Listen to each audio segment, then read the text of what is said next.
Hello again, everyone, and welcome to another CPC Strategy hosted webinar. Today, co-hosted with our partners over at Custora, and really excited to bring you today's topic, which is 4 strategies to optimize your digital touchpoints using customer data. Again, like I said, really excited for this presentation just because as we'll get into the meat of the presentation, you'll see just how important the number of digital touchpoints are and how those numbers are continually increasing year over year. So really excited to share different things and actionable tactics that you can take away from this webinar to make sure that you're doing the most to ensure that you'll have success on the digital front in your marketing campaigns. So with that being said, didn't want to spend any other time. I wanted to just jump into today's logistics, just some questions that we receive a lot, and also wanted to make sure that any questions that you have that we're answering for you. So the first question, the most common question that we typically get asked is about the session recording and the slides. And we typically do have the session recordings and slides sent out to you via the email that you registered in. Typically within 48 hours, we do try to have a quick turnaround on that. But if you do have any questions, or let's say you don't receive it after a set amount of time, feel free to email us at webinars@cpcstrategy.com and we'll get those issues figured out for you. As well, also wanted to make you aware that we do accept live questions, and we will answer those questions throughout the webinar as well as at the end of the presentation. And so feel free throughout the presentation to submit your questions to our panelists in the questions chat box in the right-hand corner of your screen. Again, it not only allows us to have audience interaction, but it also gives us the opportunity to address your exact questions. And again, make sure that you're getting the most out of your webinar here. So we know that an hour of your time definitely is not, it is something that we value, and it's not something that we take lightly. So want to make sure that while you are spending your time with us, any questions that you do have, we can get those answered for you. So again, in the question box functionality, can't stress this enough, please utilize it to its full potential, and we'll do our best, at least I will on my side of things, to get those questions queued up and for our presenters to answer throughout the webinar. Now, before we did get started, also wanted to intro who CPC Strategy is. We are a retail-focused PPC shopping agency. We have solutions spanning Google with shopping and just text ad management, as well as Amazon sales acceleration, content optimization, Facebook performance marketing, and creative services. So with that, you can see kind of the Sears, the Nescafes, the Sopranos of the world, just a few clients that we have delivered lasting results for. I believe we're at around 500 plus active retail clients now. So again, something that we're really proud of here, just to drive those results for them, but also wanted to show you who we are a little bit and establish some credibility. So again, the solutions, just went over them, but at this time also wanted to introduce our partners. Like we said, have our partners over at Custora. And Jordan, why don't you tell us a little bit about who Custora is and what you do for companies? Yeah, thanks, Anson. And howdy, folks. It's really great to get a chance to be with you. Custora is the leading CRM and advanced analytics solution for B2C brands. We're fortunate enough to work with an incredible portfolio of retail and hospitality providers. In fact, we work with 7 out of the 20 top US retailers. And on average, these brands, by implementing advanced customer-centric strategies, tend to see an overall increase of on the order of 1.5% in total revenue. How Custora works, just gonna pop through a quick overview here. So Custora works by plugging into a wide variety of sources of raw customer data, transaction data, offline and online, any CRM data, website data, analytics. We bring all that data together and organize it into customer profiles, really a 360-degree view of the customer, to use the cheesy marketing speak. And we run predictive analytics to tease out insights on how individual customers are going to engage with your brand. What's their lifetime value, their churn propensity, their discount sensitivity, their product affinities. Then we make those insights available both to marketing teams to learn about their customers, as well as to power connectivity to a wide variety of marketing tools throughout the stack, including some that we'll be talking about on the course of today's webinar. All right, perfect. With that being said, again, thank you for introducing Custora, but also wanted to take this time to introduce today's speakers. So we actually have 3 speakers on the line. We have Louis Brannon, Senior Retail Search Manager at CPC Strategy, as well as Adam Harms, another CTL Retail Search Manager at CPC Strategy, and Jordan, who you just heard from, Head of Product Management over at Custora. So actually, Lou, I'll pass it over to you. Why don't you introduce yourself to the audience, tell us a little bit about yourself, and then following, we'll have Adam and Jordan do the same. Yeah, cool. Thank you, Anson. Glad to be with you guys. My name is Lou Brannon, Senior Retail Search Manager here at CPC Strategy. Really focused on driving performance for lifestyle brands is mainly who I work with. And really excited to talk to you guys about customer lifetime value, touch points, digital touch points, and how you can make the most of your customer data. Also joined by Adam, who's one of my colleagues here. So Adam, why don't you say what's up? How we doing, guys? Really happy to be here. Also a senior retail search manager here at CPC. I work a little bit more in the sporting goods brands. Excited to be here. I'll shoot it over to Jordan now. Hi there, Jordan Elkind here. I've had the great fortune of working with Custora for over 5 years, initially leading up our customer consulting team, and now working with a bunch of folks on our engineering, data science, and design teams to build and execute on our product roadmap. Very nice. So awesome. Well, Jordan, thank you. We're really pleased to have Jordan with us today because Custora is doing some really advanced and very cool, innovative things in this space. So what are we going to talk about today? We're going to talk about what the current kind of ecosystem looks like in terms of path to purchase and why it's so necessary to be having to have an audience-centric approach and which tools you can use, which tools are necessary in order to succeed within this environment. We're going to talk a little bit about what Google is doing to push towards a really customer-centric and customer lifetime value approach in advertising, and then we're going to actually get into the meat of it and give you some strategies to really succeed here.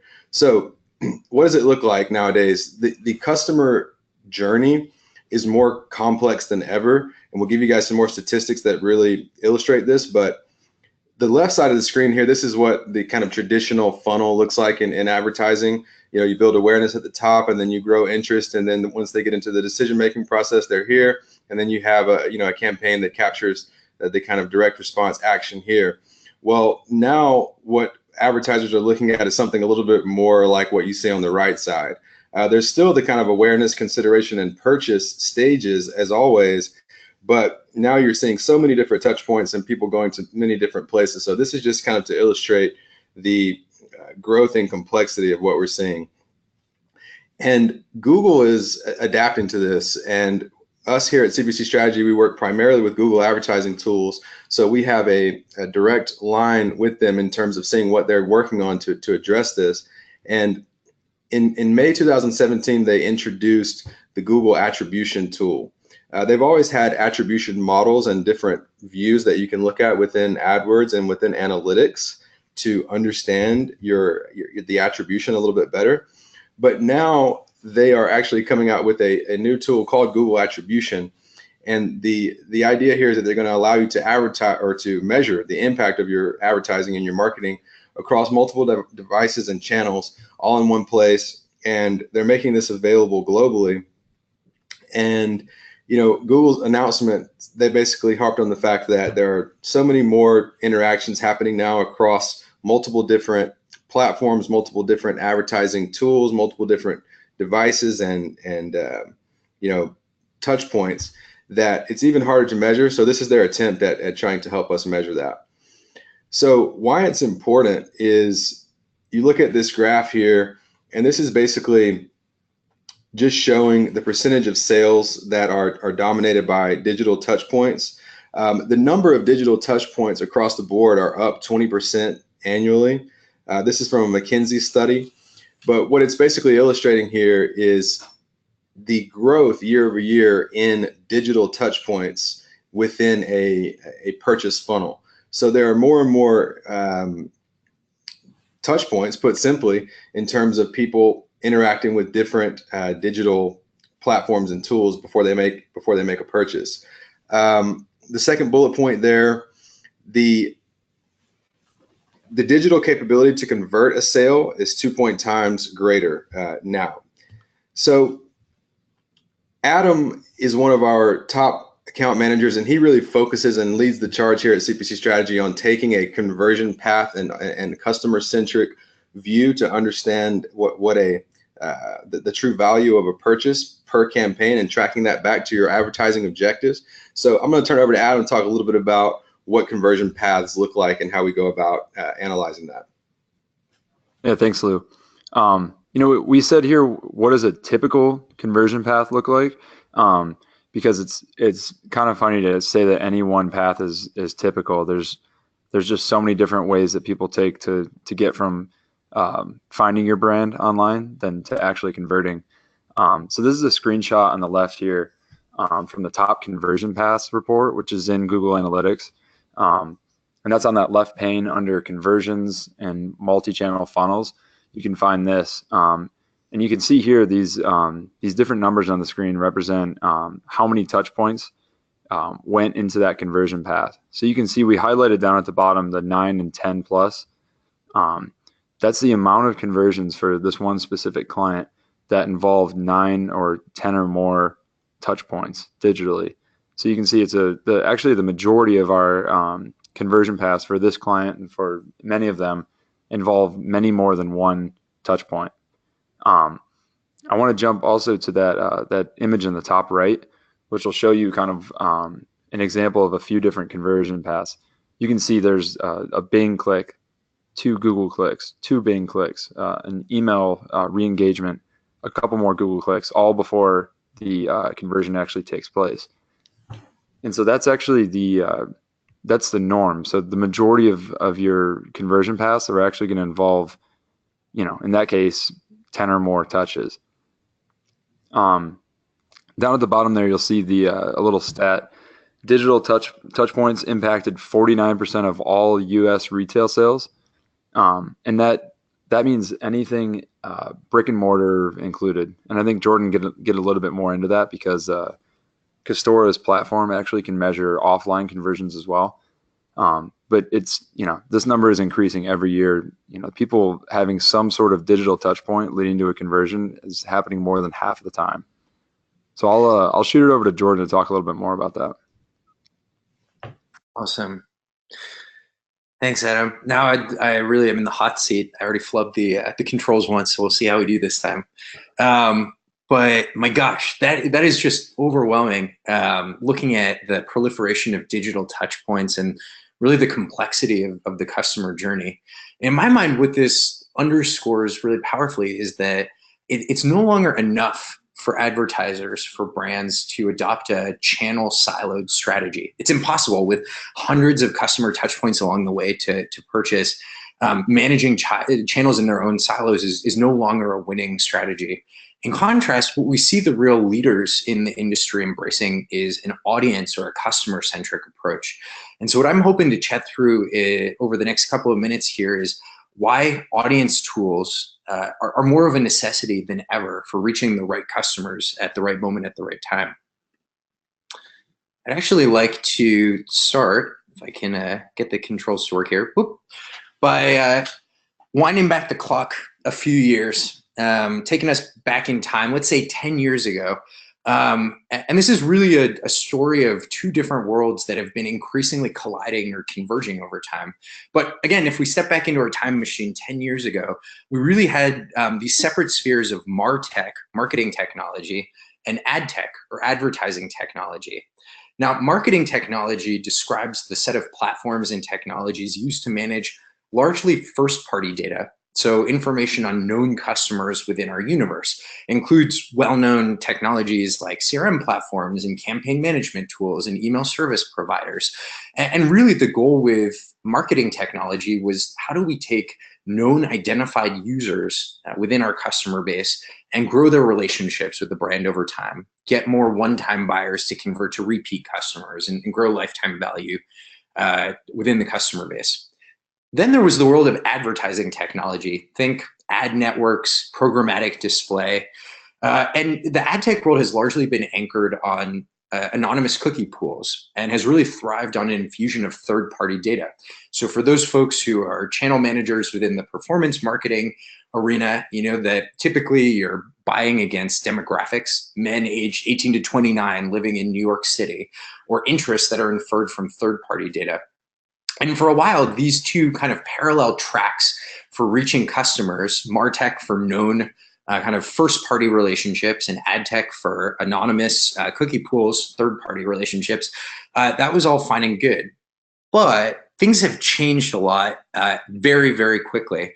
In fact, when we look at the last few years, we've just seen this phenomenal convergence of these worlds that used to be really separate. And what I've highlighted here are 3 technologies that we see as linchpins or real turning points in this convergence. First, we had Facebook custom audiences, the idea of being able to upload a list of known customers from within your customer base, your high value customers or customers who are at risk of churn, and to deliver targeted display impressions to those specific users. This was absolutely groundbreaking at the time. That was followed shortly by Google Customer Match, which extended a similar set of capabilities to the Google network, first in inbox ads and YouTube, and ultimately to search and shopping as well. LiveRamp, which we have here, is an example of a technology platform, a customer onboarding technology that exists largely to bridge the gap between the worlds of marketing tech and ad tech. What they do is enable brands essentially to onboard customer lists and then transform those lists into targetable display impressions throughout the display ecosystem. Setting aside the specifics of the partners and the technologies here, I think what we're seeing is this phenomenal energy around making better use of customer insights and customer data to influence the relevance of advertising. Now, it's probably no surprise that this has been increasing phenomenally. When we look at what's driving it, we actually see a couple of key factors. One of them is related to market pressures. So obviously there's been tremendous adoption, penetration of CPC and display technology over the past few years. This has led to a constant need for innovation, new advertising formats and new tools to help advertisers continue driving a great return on investment. As we'll see over the course of the presentation, there is no better, more reliable road to a phenomenal return on ad spend in the performance marketing space than leveraging your audience data. So it's a natural solution as brands are looking at stagnation and rising CPCs. The second factor behind this convergence is the emergence of a whole new class of technologies that make it easier than ever to aggregate customer data from across different touch points, clean, store, and organize that data into profiles, and then make sense of it, figure out what it's saying. Who are our high value customers? How should we be talking to one audience versus another? And then lastly, as I'm sure I hardly need to tell the folks on the phone, over the past couple of years, and especially over the past couple of months, there's been increasing concern and attention dedicated to regulatory issues of how data is used, data privacy. We're on the cusp of the rollout of the general data protection regulations in the EU. So a lot of concern about the exchange of third-party data, which has really had the effect of placing a premium on the insights that we can extract on our own users using the data points that they're already offering to us. Now, when we see advertisers and marketers making use of first-party data, we typically hear them describe their rationale in a couple of ways. The first is that it's just a great way to drive more efficient marketing spend. We'll go through some case studies and examples a little bit later, but we tend to see boosts in return on ad spend, and of course that all important metric of customer lifetime value on the order of 2 to 4x over untargeted, non-audience driven advertising strategies. It enables advertisers to spend less, to not spend money advertising to folks who are about to make a purchase anyway, or have recently purchased, and ultimately drives better relevance, fueling a great boost on return on ad spend. One of the additional benefits that we hear articulated from marketing teams is, man, knowing exactly which customers I'm communicating with across channels, display, search, shopping, enables me to do more sophisticated closed loop reporting than ever. I can actually understand the exact value of every dollar that I'm pumping into the ad ecosystem, how much additional sales, and most importantly, lifetime value is that driving. And often when we talk to folks at the VP and C-suite level, well, of course, they care a lot about return on ad spend and ROI. The things that tend to keep them up at night are these more like retail apocalypse type questions. Man, my business is dying because I can't convert one-time buyers to repeat customers, or I can't retain my high-value customers. Or, man, I need to get my discount margins under control. Amazon is eating my lunch. The ability to take action on specific audiences throughout the advertising ecosystem enables marketing teams to align around and achieve customer level goals, as opposed to just boosting ROI or return on ad spend. Yeah, and actually real quick before we do move on to the next section there, Jordan, we did have a question from James, and it was to your last bullet point, I believe, where you're talking about specific marketing goals, and then kind of touched on a little bit the high value customers as well. Wondering, I don't mean to put you on the spot here, if you could go maybe a little bit more in depth on that, or if you had an example kind of to share. He was wondering there. Yeah, for sure. Thanks, James. Generally speaking, when we talk to brands in both the retail and the hospitality space, they're coming to the realization that business as usual is not going to help them survive over the next couple of years, right? Continuing to optimize around channel metrics and product sales. Amazon does it better than anyone.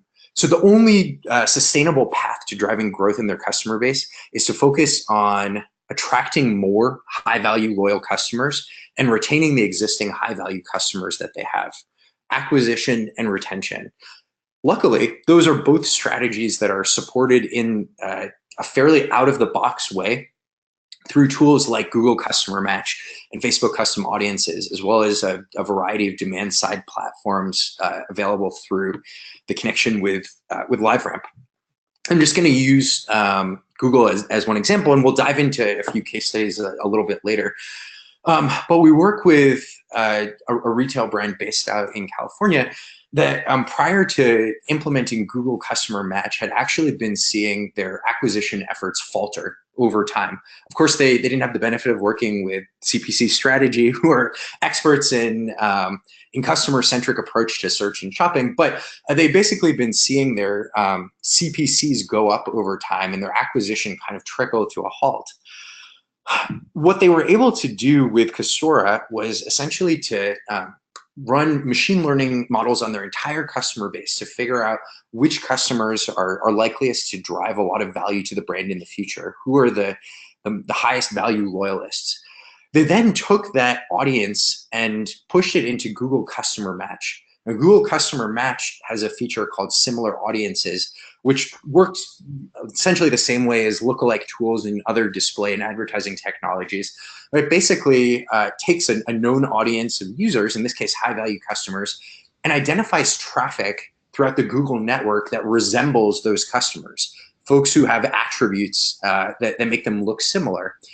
And then when it encounters those users, whether they're in market, typing in search terms, whether they're checking their Gmail inbox, it makes sure that an advertiser's marketing touchpoints get in front of them.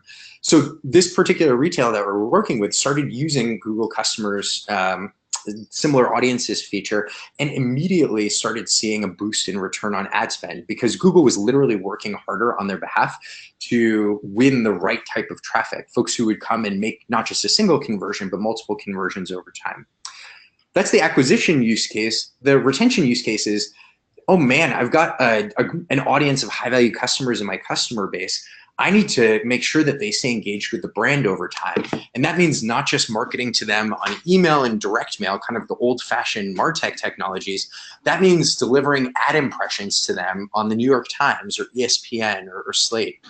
And fortunately, Google Customer Match, along with some of the other technologies that I was describing earlier, give you the ability to literally upload a list of high value customers and ensure that your message gets in front of those folks wherever they may be in their customer journey.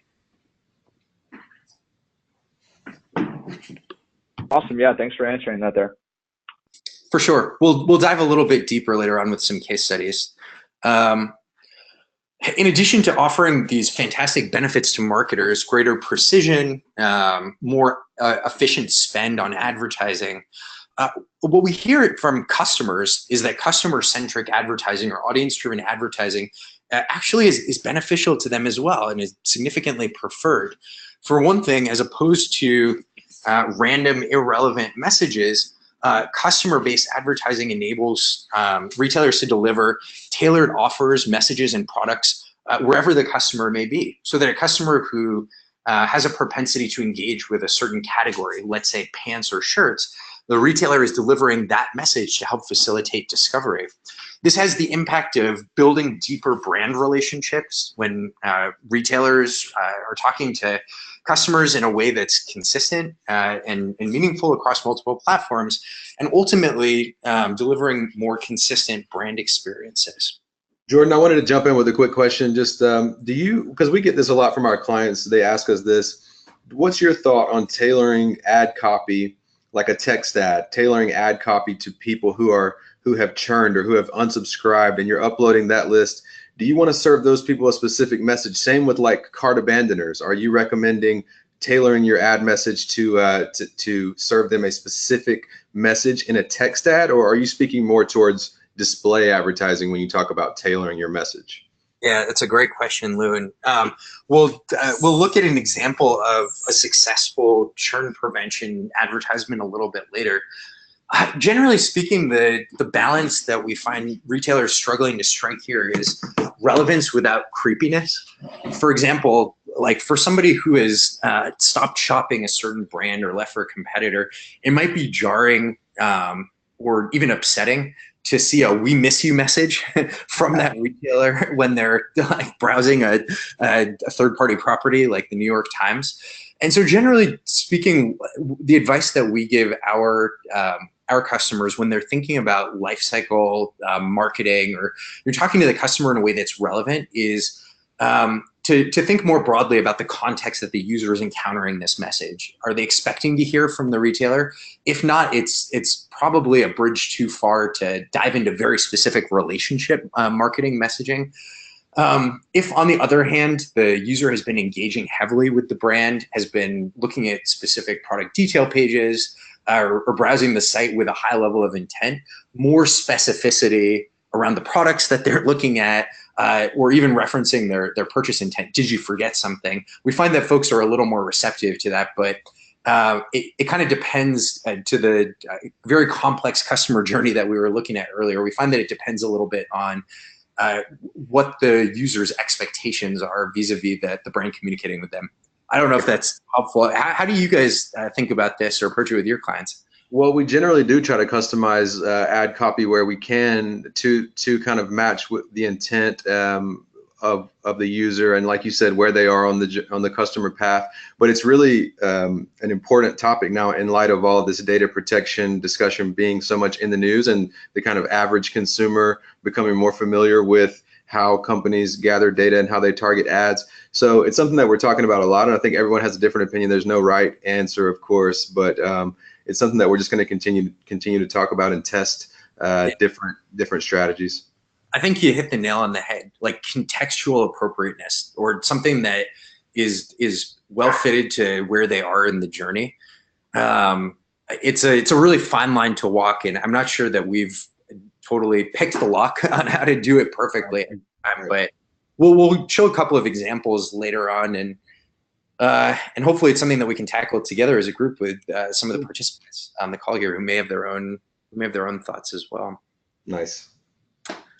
I just wanted to quickly wrap up here. I hope I've made the case convincingly for why audience-driven marketing or customer-centric marketing is such an incredible opportunity, both for brands as well as for customers. So why isn't everybody doing it? I mean, don't take my word for it. If it were so great, everybody would be doing it, right? What we've actually seen is that in order to be able to deliver great customer-centric marketing at scale, teams need certain capabilities. And whether this is something that they're bringing in a vendor technology partner like Custora to help them accelerate, or taking care of on their own, building in-house, there are kind of a core set of requirements, things that make it really easy to do this kind of marketing. And we divided it into two areas. There's generating customer insights, and then making those insights easy to use. On the generating customer insights side, teams generally need the ability to gather data on how their customers are engaging with their brand.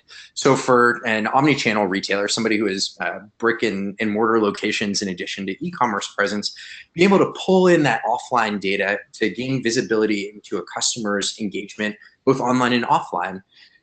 Or even if it's just a digital native e-commerce only brand, having customer data cleaned and organized and ready to use.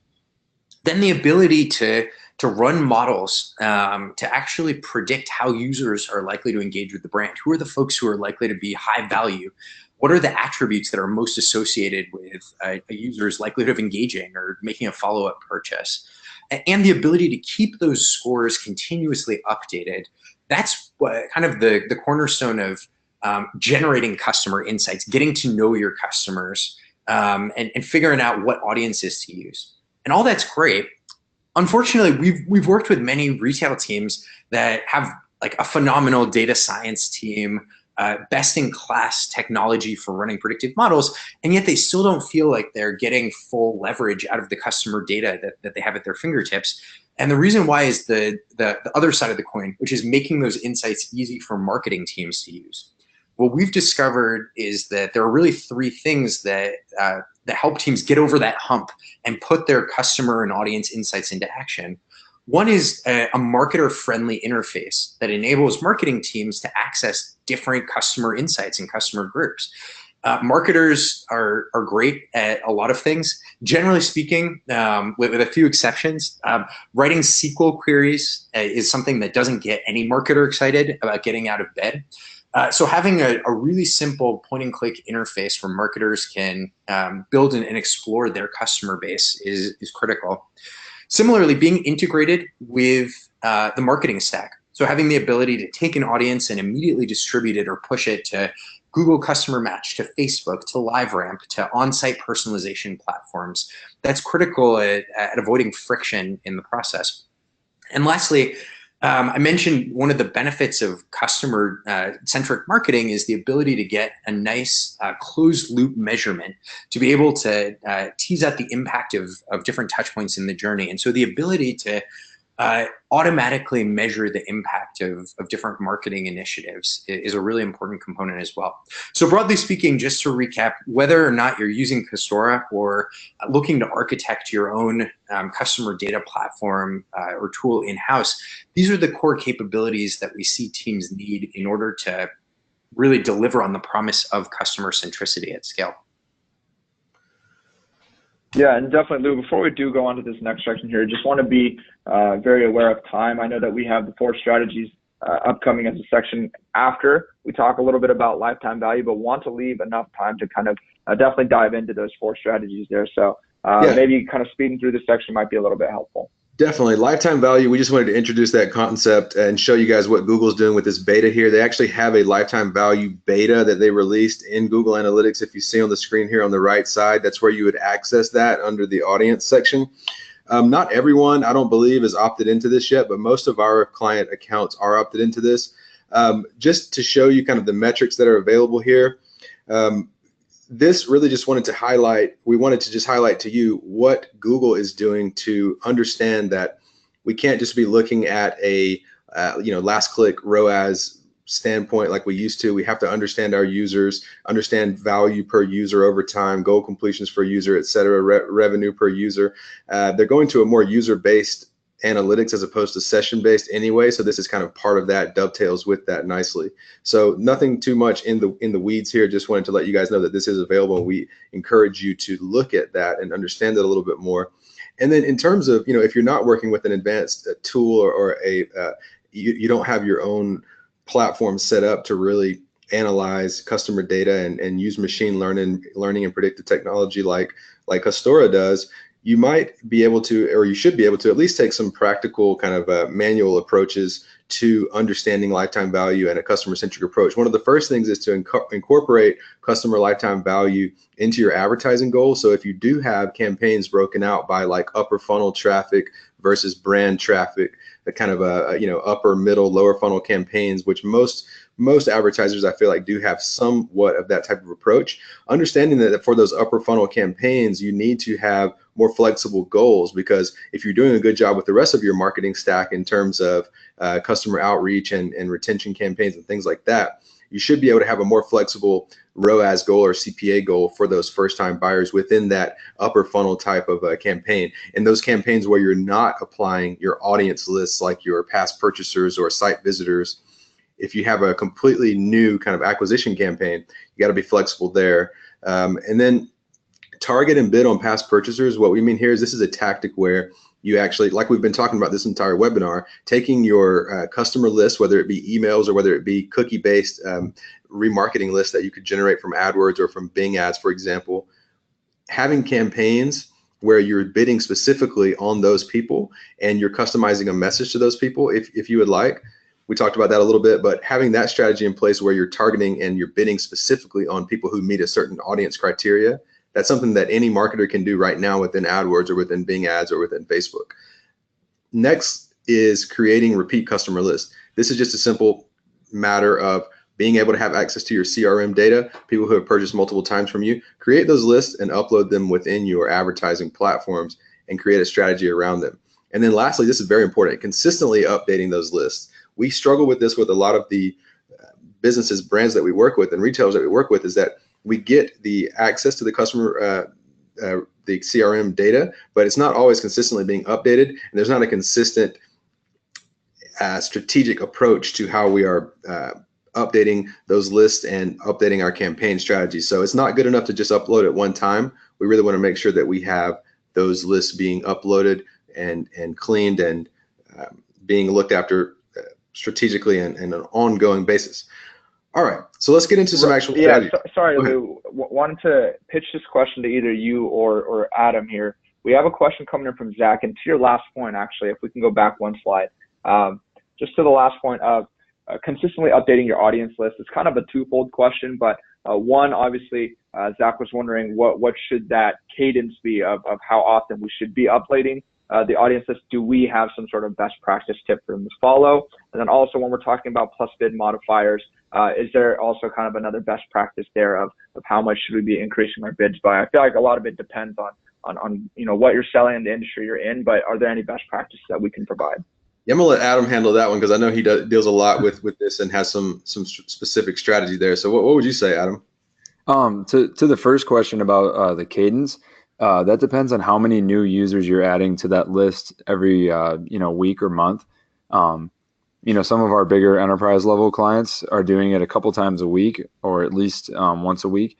But if you're only adding 1 or 2 users every week, you could do it less often. But there are ways to automatically link up to the Google API, so it's happening on an ongoing basis. But really, it comes down to how many users you're adding. As to your second question, to how big the bid modifier should be, I would recommend basing that off your average CPC. So if you're only bidding in the 10 to 20 cent range, a smaller percent bid modifier isn't going to make any difference. Even a 100% bid modifier on 10 cents is only going to double your bid to 20 cents. So if you have a lower average CPC, you want to get really aggressive on those to make sure that you're making a difference. But if you're in the $2 to $5 range, you might want to be a little less aggressive with those increases.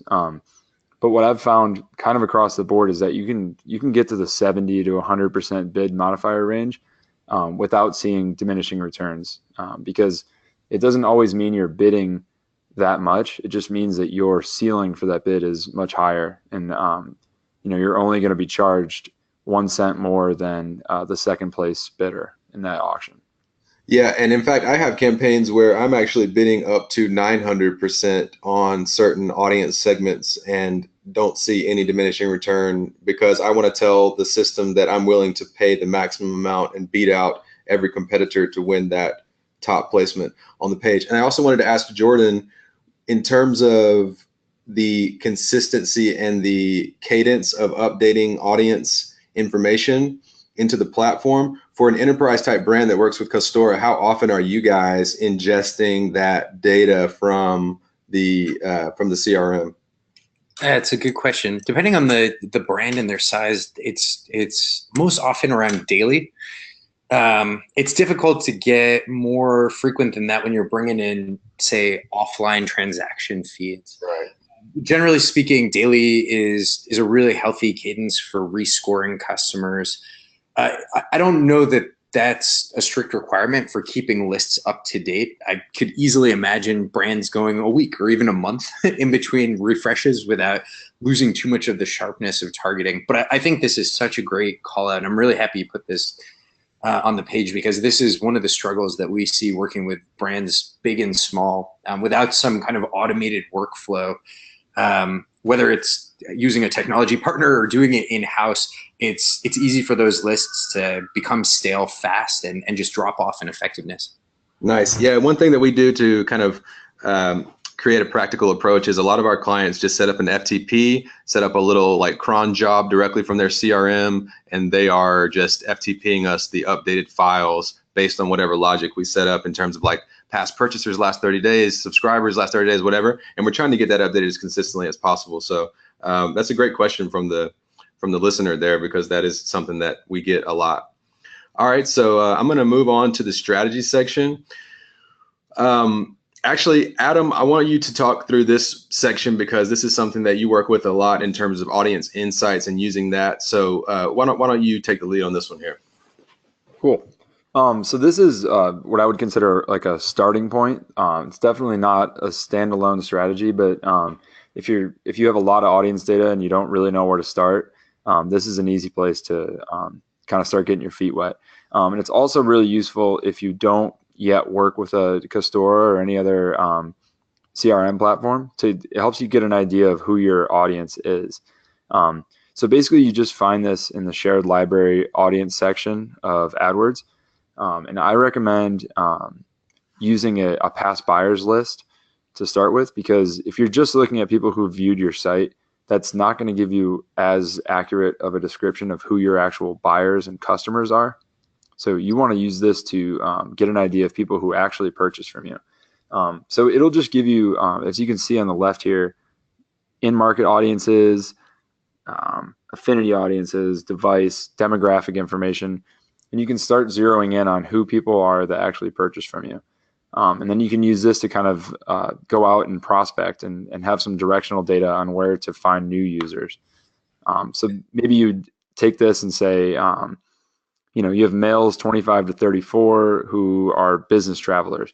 So maybe you make a similar to past buyers list and put a positive bid modifier on males 25 to 34. And then you can also layer over the business travelers affinity on that. And then you've kind of hedged your bets a little bit on where you'll be spending in the upper funnel. So that's a good starting point. I would say to get a little bit deeper, we can talk about similar audiences, and I'll pass over to Jordan for that one. I'll take the mouse in 1 second, but I'm completely fascinated by this. I'd actually love to ask you a question about it, Adam, before we go further, which is any clients that you've worked with that discovered surprising unlocks about key audiences doing this, or places where it really changed their approach to prospecting or upper funnel activity? Definitely. So like I mentioned earlier, I work with a lot of sporting goods. So, softball bats, for example, you would think softball, it's a female sport. We're going to have primarily female buyers. But a couple surprises there. One was dads buying for their daughters. So, if you're thinking on a too shallow of a level there, you just think, oh, softball, it's for girls, they're buying. That's wrong in one way. The other way was we found out a lot of adult leagues and beer leagues, it's guys our age aren't usually playing baseball, they're playing softball. So this actually allowed us to open up a much wider scope on who was buying softball bats for one client. Fascinating. What a helpful tool. Very easy to see how this would help with targeting, especially for upper funnel activity. Definitely. I'm going to spend just a couple of minutes following up on James's original question and talking about two tool sets that we see our clients leveraging frequently within the Google ecosystem: Google Customer Match and similar audiences. And similar audiences, as I mentioned earlier, enables you to essentially generate lookalike pools based on the attributes of audience lists that you upload. The way that we tend to see brands using this is on the acquisition side, so acquiring customers more efficiently. And as we talked about earlier, probably the single most common application is uploading a list of high value customers or high predicted lifetime value customers, and then using Google's amazing similar audiences tooling to find customers out there who resemble your current best customers, share attributes, demographic attributes, as we just saw in the audience insights section. However, we also see brands outside of just the evergreen, always on push for more high value customers, optimizing around different types of strategic acquisition goals. For example, we work with a large publicly traded omni-channel retailer whose customer strategy over the coming years involves them really doubling down on full price fashionistas, customers who are willing to shop the look head to toe and are willing to pay top dollar as opposed to waiting for things to go on discount.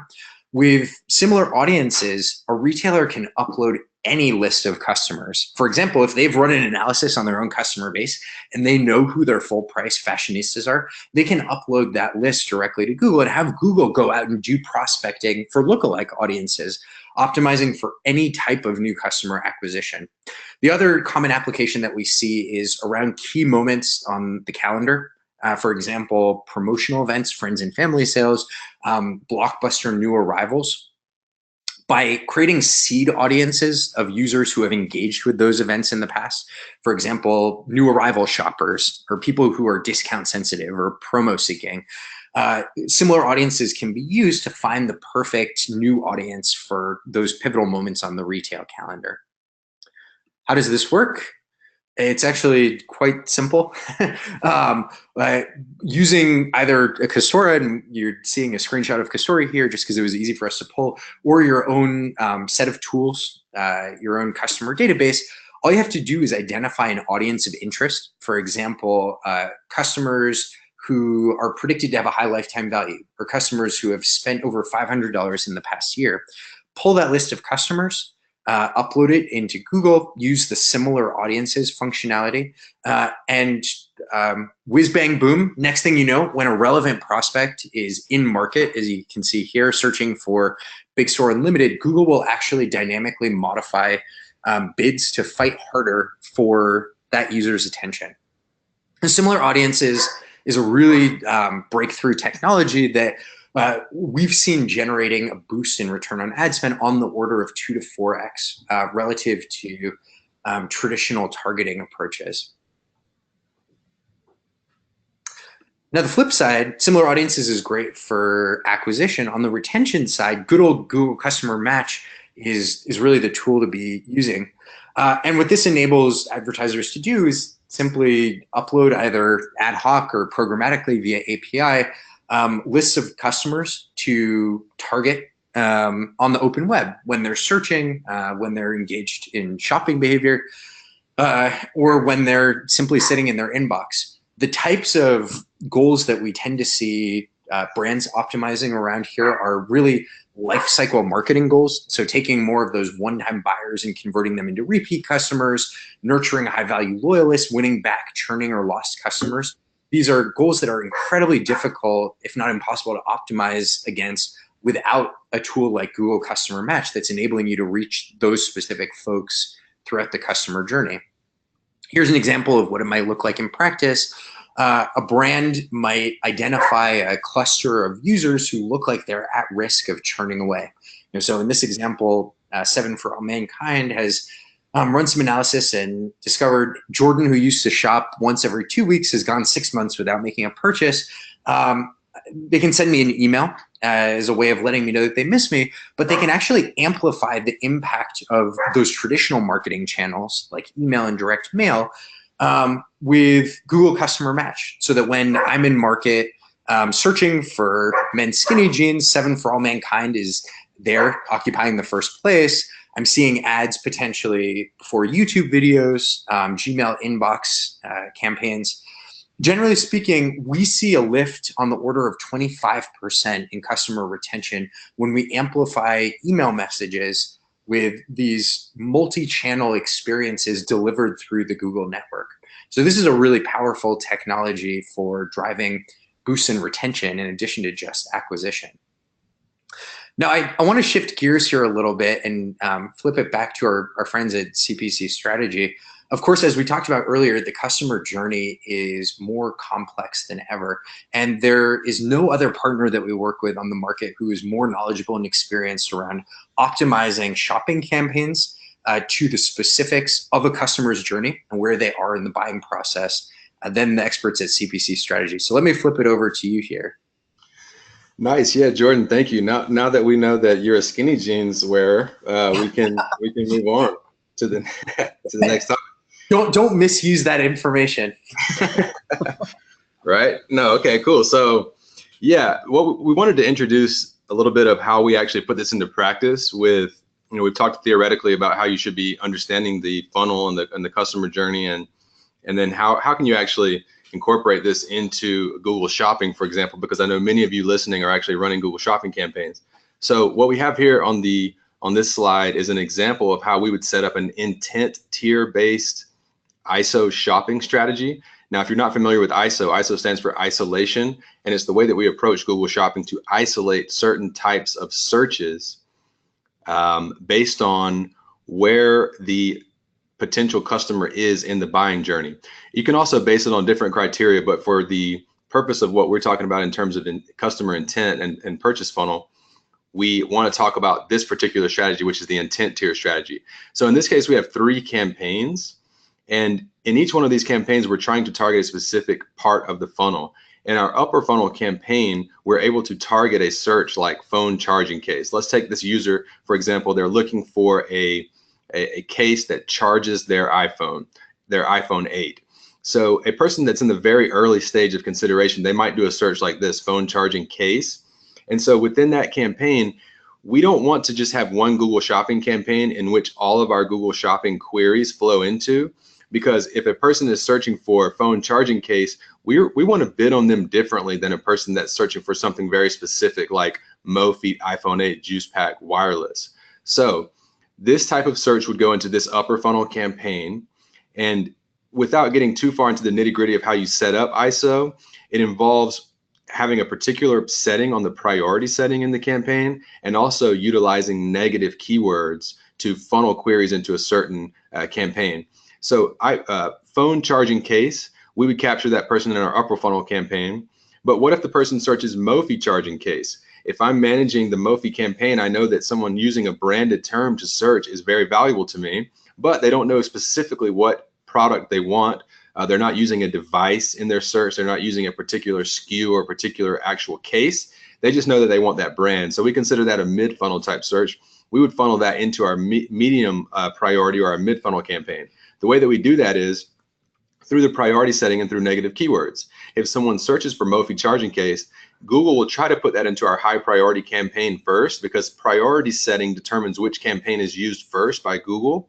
But because it contains the word Mophie in the search, we have a negative keyword in that campaign for Mophie. So it would actually be blocked by the upper funnel campaign, and it would go down into our mid funnel campaign. Now, by the same token, if someone searches for Mophie iPhone 8 juice pack wireless, we have juice pack added as a negative in our other 2 campaigns because it's a specific product. And so someone does the Mophie iPhone 8 juice pack wireless search, that's very high intent, low funnel search. So it will, again, Google will try to use the high priority campaign, but because we have Mophie added as a negative, it would go into the middle campaign and so on, but then it would be blocked there and would go into our low funnel campaign. What this allows you to do is align your budget with your funnel strategy. Most people are not managing Google Shopping in this way. It's very difficult to manage Google Shopping with an intent-based or funnel strategy, but this is what actually allows you to do that. And you can follow important metrics like click share and impression share for your low funnel terms, and you can make sure that you are targeting specific amounts of market share for those terms. And then, like Adam was talking about earlier in the presentation, you can start to see path reports. You can say, hey, someone came into my website from an upper funnel shopping campaign. They ultimately converted in a low funnel shopping campaign. That's like the holy grail of PPC right there. It's like you acquired a customer through a generic search, and then you close them through having an aggressive market share based targeting campaign within Google Shopping. And now I want to show you how that actually looks in practice. I know all of that, if you never heard about ISO strategy before and you never took that approach, that probably just sounded like a bunch of foreign language to you. But hopefully this actually will illustrate how that would work. So you have 3 campaigns. The red campaign is upper funnel, the orange campaign is mid funnel, and the green campaign is low funnel. We have 3 example searches that are being done here, just as we talked about in the previous slide. So someone searches cell phone charge case. It goes nicely over here into our upper funnel campaign because we have the high priority setting on it. And we don't have any negative keywords other than just universal terms that we want to block, like things that you want to block across the board, like repairman, broken, bad reviews, things like that. So anyway, that search is done. It goes cleanly over here. In this campaign, we probably have moderate bids, unless you have a very aggressive customer acquisition target. You probably don't want to spend too much on this upper funnel traffic. You have your bids kind of moderate here. But if they're searching for the brand name, Mophie battery pack, it's going to also try to go into that top campaign, the high priority campaign, but we have Mophie added as a negative here. So it's blocked, and it comes down nicely into this mid funnel campaign where we're clearly segmenting this mid funnel query. Now, what if someone searches for Mophie 3781 juice pack, which is one of their actual products? In this case, it's also going to try to go to the top campaign, the top funnel campaign, but Mophie is added as a negative keyword, so it's blocked there. So it tries to go to the next priority campaign, which is our medium funnel campaign, but we have all of our SKUs and our product names added as negative keywords in this campaign, and so it's blocked there as well, blocked by the negative keyword juice pack, and it funnels over here into our low funnel campaign.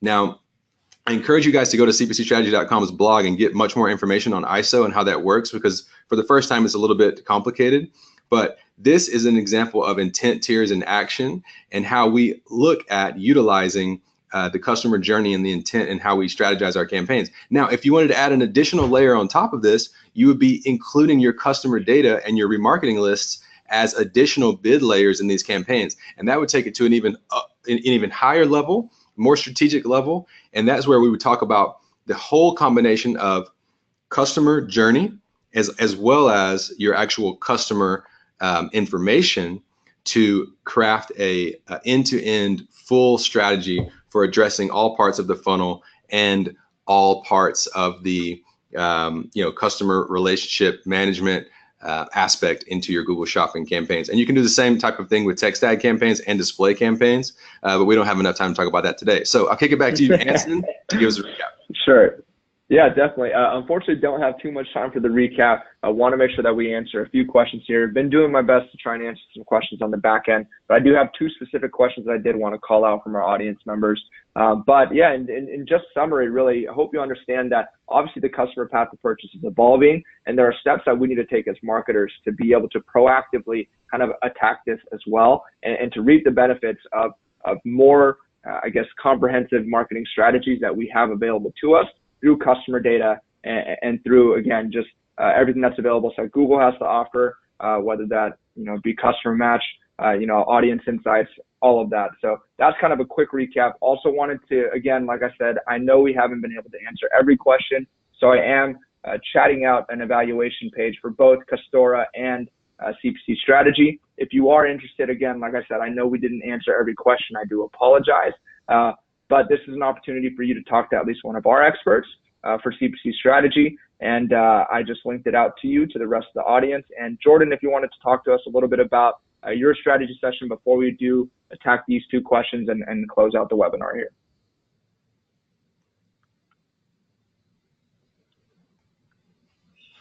All right. I think Jordan might be on mute there. I was just going to say, we're very excited to offer a free strategy session focusing on how to get the most out of your data and put your customer insights into action. We'll send along with the deck a dedicated link to enable you to sign up for that. All righty, sounds good. And so with that, again, we have a quick question from Vince. This is going to be more directed to you, Adam. I know you talked about audience insights. What would you say is kind of the next step after kind of figuring out who your audience is, using that report? I know you mentioned it a little bit, but he was more so wondering, I guess, what's the next like actionable step that they can take with the information that they have there. Oh, good question. So there's a couple next steps. If you have display ads ready, or even if you don't, you can create like a GDN prospecting display campaign, and within there. So if you have the ads ready, you can make an ad group and create a similar to past buyers list, and then layer in some of that demographic or affinity audience data that you gleaned from the audience insights report, and then deliver those ads to that audience. And again, like if you don't have display ads on hand, you can use the display ad builder within AdWords to do that.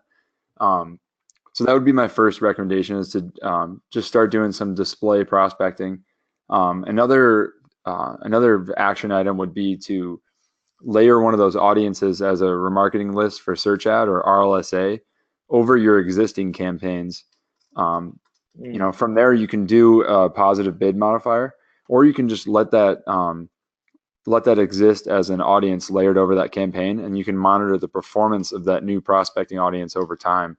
And I would recommend doing that for multiple audiences. We saw that there was males, there was 25 to 34, there was business travelers.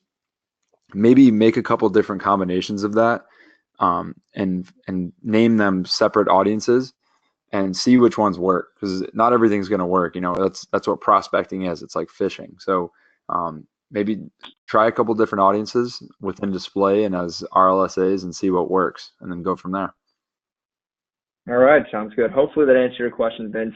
Jordan, wanted you to close this out here. We have a question from Betty, and she was wondering, kind of in 1 to 2 sentences, for similar audiences that we've brought up, you've kind of talked about high value over and over, and we actually got this question a few times. How can you, or I guess how does Custora define high value, or does that depend on the company that you're working with as well?